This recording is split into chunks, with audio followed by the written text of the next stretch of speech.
"Now that's enough," said Mother sharply. "You have said enough." "Clem," said Father, "she's 10 years old and she's not a baby anymore.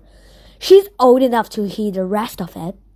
He lit his pipe again, drawing on it deeply several times before he shook the match.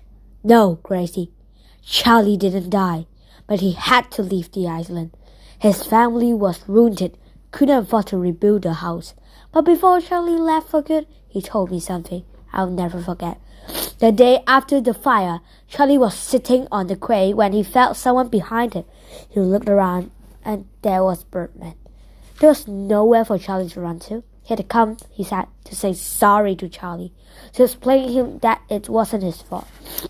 There was nothing he could do once Charlie had set foot on Samson. He told Charlie that there was a curse on the island, that the ghosts of the dead haunted the place and could not rest, not until the good of Samson had been redeemed, whatever they meant.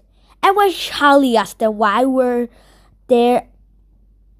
there were a curse on Samson, why the ghost could not rest, this is what he told him.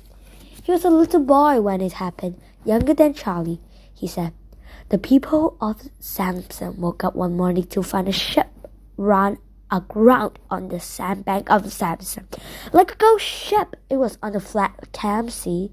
No fog, no wind, no reason for it to be there. They rowed out and held it, but no one answered. So they clambered on board. There was no one there. The ship was deserted. Well, you don't look a give a horse in the mouth, do you? Every man on Samson, 17 of them, they were all he said. Every one of them was on that ship when it refloated at the tide.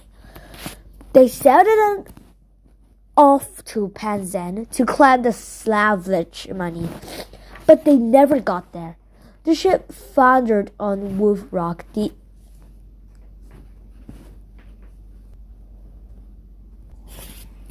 off Land's End went down in broad daylight, mind you. Gentle breeze, no fog. Every man on board was lost. The Birdman's own father went down on that ship, Gracie. It's a horrible story, said Mother. Horrible. Every time I hear it, it makes me shiver. True nonsense, Clemmy, Father said, and that wasn't the last of it. It seemed things went from bad to worse on Samson after that. With no man left to go fishing or to work up the fields, the women and children soon began to go hungry. All they had to eat was limpets. The Birdman told Charlie that they even had to eat the dogs. It's true, Gracie. That's what Charlie told me. Then, with the hunger came the fever. The old folk and the babies began to die, so they left. One by one, the families left the island until the Birdman and his mother were alone on Samson. Father drew on his pipe again and found it had gone out. His pipe was always going out. And I believe every word Charlie told me, Gracie.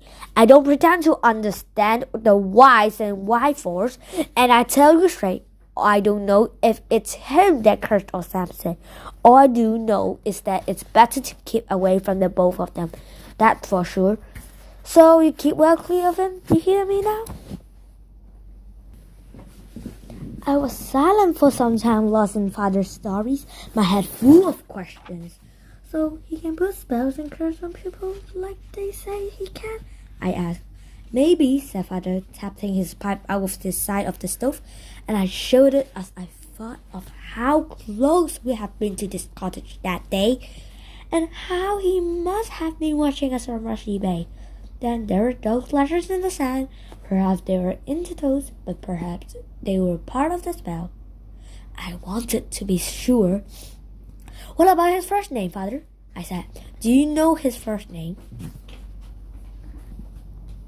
But immediately I regretted it, for I felt Mother looking at me.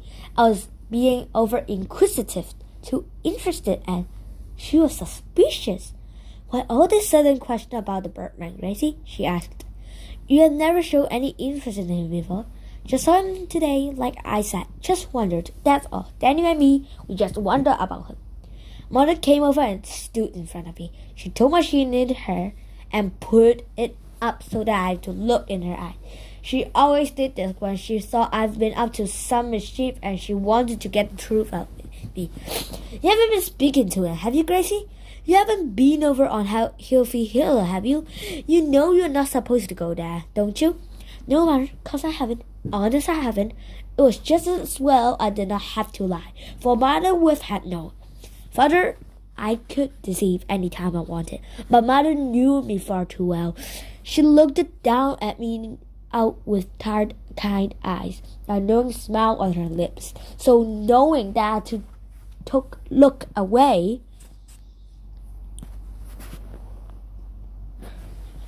you leave him to his birds, Gracie, Father said. You keep well away like I said. Promise me now you'll be a good girl and stay away. I promise, I said. I'll stay away.